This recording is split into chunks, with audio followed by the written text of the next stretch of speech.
India में हो रहे घटनाओं पर आपका गुस्सा और दुख पूरी तरह समझ में आता है।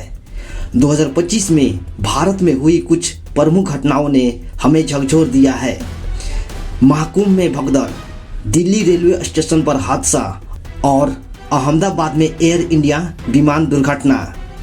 ये घटनाएं न केवल जान माल की हानि के कारण बनी बल्कि हमारे समाज और प्रशासनिक व्यवस्थाओं पर भी गंभीर सवाल खड़े करती है।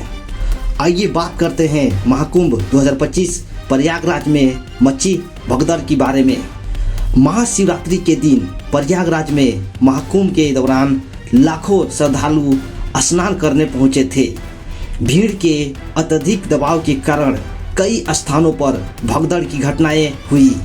हालांकि इस दौरान कोई भी बड़ी दुर्घटना की सूचना नहीं मिली, लेकिन प्रशासन ने सुरक्षा व्यवस्था को लेकर कई सुधारात्मक कदम उठाए।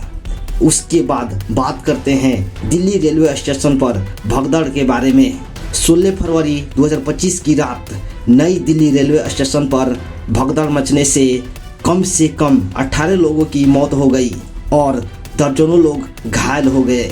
चश्मदीदों के अनुसार प्लेटफॉर्म नंबर 13 और 14 पर हजारों लोग एकत्रित थे और अचानक अफरा तफरी मच गई।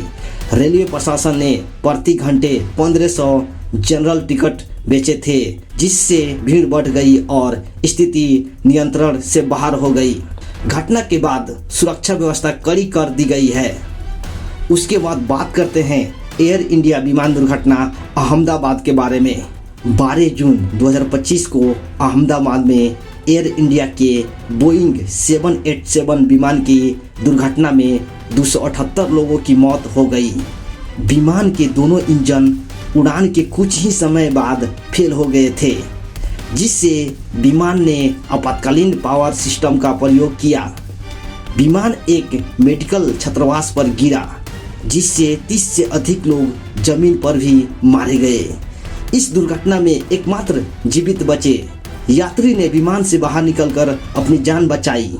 इस विमान दुर्घटना में अहमदाबाद के अशोक और शोभना पटेल की मौत हो गई। डीएनए मिलान से यह पता चला कि दोनों एक दूसरे के पास पाए गए, जिससे यह साबित हुआ कि ये अंतिम समय तक एक साथ थे। यह प्रेम कहानी न केवल दुखद है बल्कि मानवीय रिश्तों की गहराई को भी दर्शाती है।